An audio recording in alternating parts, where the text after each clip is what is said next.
Hello friends, Ashok IAS में आपका स्वागत है। फ्रेंड्स, पीवाईक्यू की नज़र पे हम जो है कई सारे वीडियोज़ लाते हैं। 2015 के सारे वीडियोज़ हो गए, केवल साइंस टेक बचा था। तो ये वीडियो जो हम लास्ट का वीडियो लेकर के आए, इसके बाद मिसलिनियस क्वेश्चन होंगे, उनको हम एक साथ करा देंगे क्योंकि वो करंट बेस्ड होते हैं, कैसे कैसे बनते हैं तो उसकी प्रकृति अलग है। मतलब दूसरी तरह से वो पूछे जाते हैं, तो वो मिसलिनियस करंट अफेयर से रिलेटेड होते हैं। जैसे गवर्नेंस का हो गया, कभी आपदा प्रबंधन से संबंधित प्रश्न हो गए, तो उनको हम किसी सब्जेक्ट में जोड़ नहीं पाते क्योंकि वो अलग टाइप के क्वेश्चन हो जाते हैं। तो उनको मिसलिनियस पे हम क्वेश्चन अलग करा देंगे। बाकी हमारे जो सब्जेक्ट मूल सब्जेक्ट हैं, जैसे कि हिस्ट्री हो गया, यहाँ पर हिस्ट्री हो गया, ठीक है, ज्योग्राफी हो गया, ठीक, ज्योग्राफी हो गया, पॉलिटी हो गया, इकोनॉमी हो गया, है ना, एनवायरनमेंट हो गया, एनवायरमेंट इकोलॉजी, और साइंस टेक हो गया। ये मूल सब्जेक्ट है, इन्हीं को हम लोग पढ़ते हैं, तो इसकी प्रैक्टिस हम यहाँ पर करा रहे हैं। बाकी कुछ मिसलिनियस क्वेश्चन होंगे, उनको हम अलग करा लेंगे, ठीक है। जो मिसलिनियस क्वेश्चन है उनको हम जो है अलग करा लेंगे, उनको हम कर लेंगे अलग।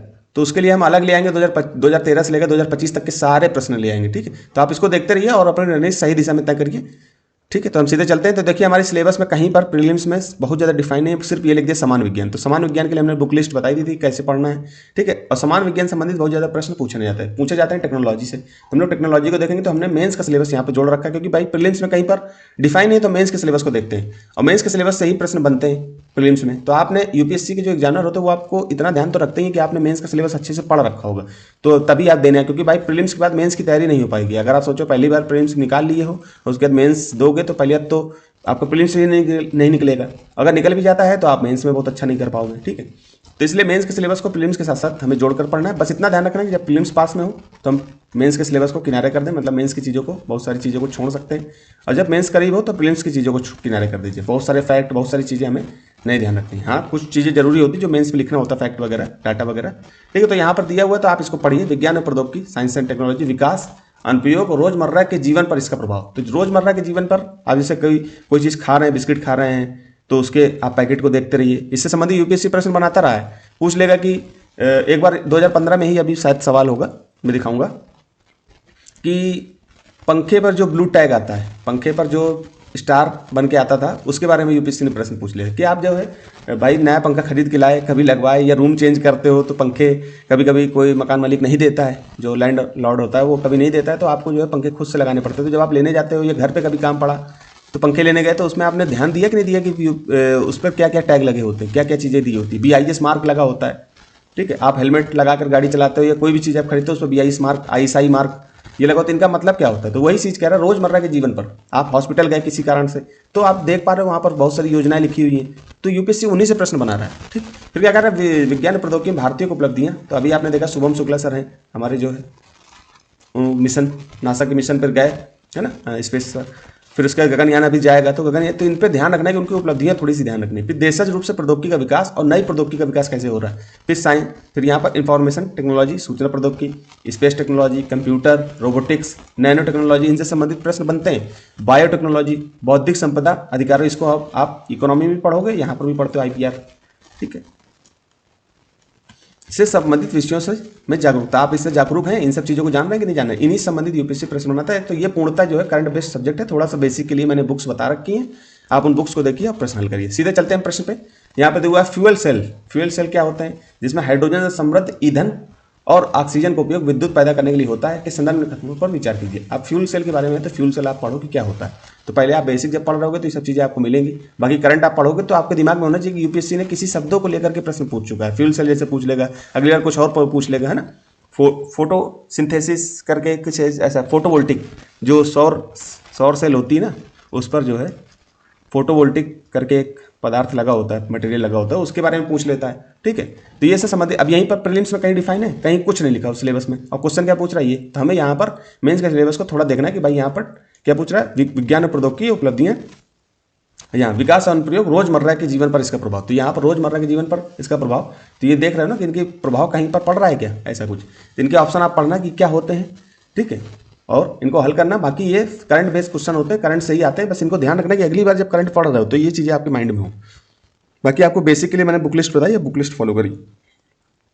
ठीक है, भारतीय रेल द्वारा उपयोग किए में लाए जाने वाले जय शौचालय, बायो टॉयलेट्स। अब देखिए, ये करंट का विषय, उस समय काफ़ी परिवर्तन हो रहे थे बायो टॉयलेट्स को लेकर के, तो इन पर प्रश्न बना था। तो उस समय आप करंट अफेयर पढ़ रहे होगे तो ये प्रश्न कर लोगे, तो इसीलिए आपको करंट पर ध्यान देना। बाकी बेसिक आपको बुक्स मैंने बताई, वो पढ़िए। जय शौचालय मानव अपशिष्ट का अपघटन फंगल इनाकुलम द्वारा इनिशिएट होता है। ठीक, इस अपघटन में अंत में उत्पाद केवल अमोनिया एवं जलवाष्प होते हैं जो वायुमंडल में निर्मुक्त होते हैं। इस तरह से आप इनके ऑप्शन पढ़िए। ये करंट बेस्ड क्वेश्चन है, इसमें बहुत ज़्यादा डिफाइन करने के लिए नहीं कि कैसे आपको पढ़ना है, बस ये ध्यान रखना है कि यूपीएससी इससे प्रश्न बनाता है। तो अगली बार अगर कुछ और परिवर्तन दिख रहा हो, कुछ नया परिवर्तन आ रहा हो, तो उस पर आपको ध्यान रखना है कि हो सकता है कि भाई जो घर से मल निकलता है सीवर लाइन के थ्रू, तो उसमें कुछ परिवर्तन हो सकता है, नगर निगम के द्वारा या किसी के द्वारा किया जा रहा है, तो आपको दिमाग लगाना है उस पर। ठीक है, फिर क्या कर रहा है H1। अब उस समय काफ़ी चल रहा था ये जो है H1 विषाणु, ये क्या होता है, तो आपने ध्यान से पढ़ा कि नहीं पढ़ा। ये नहीं कि आम आदमी तो ये भी जान रहा है भाई, जो पेपर पढ़ता है वो तो रोड पर जो चल रहा है, चाय पी रहा है, चाय की दुकान में भी, उसको भी पता है H1 विषाणु क्या होता है। लेकिन आप यूपीएससी की तैयारी कर रहे हैं, आप और थोड़ी गहराई में जाकर के देखें क्या। तो इसमें लिखा प्राय समाचारों में में से एक बीमारी है के संदर्भ में उल्लेख है, किसके बारे में, बर्ड फ्लू के बारे में, स्वाइन फ्लू के बारे में, डेंगू के बारे में, एड्स के बारे में। तो आपको इस पर ध्यान देना है। ठीक है, कि ये स्वाइन फ्लू से होता है कि H1N1। ठीक है, फिर स्वाइन फ्लू में क्या होता है, बर्ड फ्लू में क्या होता है, एड्स में कौन कौन से विषाणु होते हैं, डेंगू में कौन सा बैक्टीरिया ये विषाणु होता है। इस तरह से आपको ध्यान रखना है। यूपीएससी साइंस टेक में विषाणु, जीवाणु, फंगी, इनके बारे में बहुत ज़्यादा पूछता है, इसको ध्यान रखना। ठीक, इनको पढ़िए। ठीक, जो 5 किंगडम है इनके बारे में जरूर आप पढ़ना। ठीक, जैसे प्लांट हो गया, मोनेरा, प्रोटिस्टा, है ना, फंगी, बैक्टीरिया, इस तरह से जो भी है। ठीक, फिर क्या करें, निम्नलिखित में से इबोला उस समय चल रहा था, काफ़ी बहुत ज़्यादा जो खतरनाक जो बीमारी थी। तो विषाणु के प्रकोप के लिए हाल ही में समाचारों में बार बार उल्लेख है, सीरिया, जॉर्डन। अब क्षेत्र जैसे आपको कोई बीमारी भयंकर चली तो वो पैंडेमिक है या एंडेमिक है, इसके बारे में आप पूछना, मैं इसको जवाब दूंगा कमेंट में कि एंडेमिक क्या होता है, ठीक, और एक पैंडेमिक क्या होता है। ठीक, तो ये मान लो कि देश के अंदर किसी और देश में कोई बीमारी भयंकर चल रही हो, जैसे अभी काफ़ी चर्चा में दक्षिण भारत में कोई वायरस चल रहा था, मुझे ध्यान नहीं आ रहा है, तो वो मान लो चर्चा में, तो वो किस क्षेत्र में था, तुरंत मैप उठाया आपने, उसका मैप देखा कि ये वर्ल्ड में जो है, पता चला कि ये जो है अफ्रीका में इस क्षेत्र में फैला हुआ है, यह हो सकता है साउथ अफ्रीका में फैला हुआ, नाइजीरिया में फैला हुआ, इस तरह से जॉर्डन वगैरह जहाँ पर फैला, तुरंत उसका मैप देखो, तुरंत फिर तुरंत आपको दिमाग में आ जाएगा कि इबोला वायरस, ऐसे कोई वायरस। तो अगली बार जो वायरस अगर कोई बीमारी फैल रही हो तो उसका मैप दिखाकर देखो, क्योंकि यूपीएससी ने वैसे प्रश्न बनाए। तो अगली बार आपको ये सीखने को मिला, यही चीज़ सिखा रहा हूँ मैं, और कुछ नहीं सिखा रहा हूँ। फिर चलिए, निम्नलिखित किन क्रियाकलापों में भारतीय दूर संवेदन उपग्रह, अब देखिए ये आपके स्पेस टेक्नोलॉजी से पूछ लिया। अब कहीं पर जो है प्रीलिम्स में डिफाइन है, कहीं पर डिफाइन नहीं है ना, इसके लिए हमको मेंस का सिलेबस देखना पड़ता है बेटा, इसलिए बार बार जो है मेंस का सिलेबस पीवाईक्यू इसको बार बार देखिए। ठीक है, तो ये सुदूर या दूर संवेदन ये क्या होता है, आईआरएस क्या होता है, इसके बारे में पढ़ो। ये क्या क्या इसके में, अब ये देखिए ये पॉइंट मेंस में भी इस्तेमाल कर सकते हैं, ये अगर इसको इलेबरेट करना आना चाहिए। अब ये यहीं पर तो सीखना मिलता है। अब यहाँ पर आपने प्रीलिम्स का पीवाईक्यू हल किया, इसके बाद मेंस के पॉइंट्स निकाल लिए, तो कितना फायदा मिला आपको। अब इन्हीं को याद कर लीजिए कि दूर संवेदन सूचकांक क्या होता है। अभी कल मैं इंडियन एक्सप्रेस न्यूज़ पढ़ रहा था, द हिंदू इंडियन एक्सप्रेस पढ़ता हूँ, तो उसमें जो है एक न्यूज़ आई थी, सेंटेलिन, और ये कहीं नहीं मिलेगा, 6B सैटेलाइट सैटेलाइट है ये, और ये ओशियन को, मतलब समुद्र को ऑब्जर्व करेगा। ठीक है, अब किस तरह की सैटेलाइट है इसके बारे में पढ़ो जाकर के, यूपीएससी ऐसे प्रश्न बना देगा, किसी पेपर में जल्दी नहीं दिख रहा, इंडियन एक्सप्रेस में दिखा और ये खबर आपको बन गई। अब इसमें जो है आप इसको पढ़िए कि भारतीय दूर संवेदन क्या होता है, ठीक, उपग्रह क्या होता है, दूर संवेदन उपग्रह जो होता है वो क्या है, इनके बारे में पढ़ो। ठीक, इस तरह से। फिर जेनेटिक इंजीनियरिंग अनुमोदन, अब ये देखिए बायोटेक्नोलॉजी से आगे, तो बायोटेक्नोलॉजी आप बेसिक पढ़ोगे तो ये सब चीज़ें कर लोगे, बाकी आपको करंट अफेयर में ध्यान रखना है कि अनुमोदन समिति का निम्नलिखित में से किसके अधीन किया गया, जेनेटिक इंजीनियरिंग अनुमोदन समिति। अब इसके बारे में पढ़ो, जेनेटिक इंजीनियर अप्रेजल कमेटी होती है, GEAC, इसके बारे में पढ़ना। ये क्या होता है कि खास सुरक्षा मानक अधिनियम के थ्रू, मतलब किसके अधीन है। फिर geographical indication of goods registration और प्रोडक्शन के अधीन है, पर्यावरण संरक्षण अधिनियम के अधीन है, वन्य जीव संरक्षण। अब इसके बारे में जब आप पढ़ोगे GEAC के बारे में, ये काफ़ी चर्चा में रहता है ये, और इस पर हर साल लगभग 1-2 साल के अंतराल में ये प्रश्न पूछ लेता है। किसी भी जेनेटिक इंजीनियरिंग संबंधित कोई फसल है ना, उसमें पूछ लेता है। जैसे कि अभी जो है सरसों की फसल थी, उसमें पूछ लेते कि इसकी अनुशंसा की आवश्यकता होती है क्या, GEAC की, GEAC जो समिति है इसकी अनुशंसा की आवश्यकता पड़ती है क्या, तो इसके बारे में आप पढ़ो जाकर के आराम से। फिर इसके बारे में निकट क्षेत्र संचार, नियर फील्ड कम्युनिकेशन, ये आपके मोबाइल आप यूज कर रहे होगे ना, उसमें भी आता है नियर फील्ड कम्युनिकेशन, ऊपर ब्लू कलर का इस तरह से N करके ऑप्शन बना होगा, किसी किसी में और कलर में होगा, दूसरे कलर में इस तरह से N का ऑप्शन होता है। अब आप बताइए ये रोजमर्रा यहाँ सिलेबस में क्या दिया हुआ है, विकास एवं अनुप्रयोग और रोजमर्रा के जीवन पर इसका प्रभाव। अब बताइए कि ये प्रश्न जो है कैसे बन गया, सॉरी थोड़ा सा, हाँ, NFC ये कैसे बन गया, ये प्रश्न कैसे बना, तो इसके बारे में आपको ध्यान रखना है कि NFC होता क्या, नियर फील्ड कम्युनिकेशन, इसके बारे में थोड़ा सा एलिमिनेट करो, मतलब इसको थोड़ा सा एलिब्रेट करो कि नियर मतलब पास, ठीक, फील्ड मतलब क्षेत्र दिया हुआ है, और संचार, संचार मतलब आस पास के क्षेत्र से हम संचार कर पाए, मतलब कम्युनिकेट कर पाए।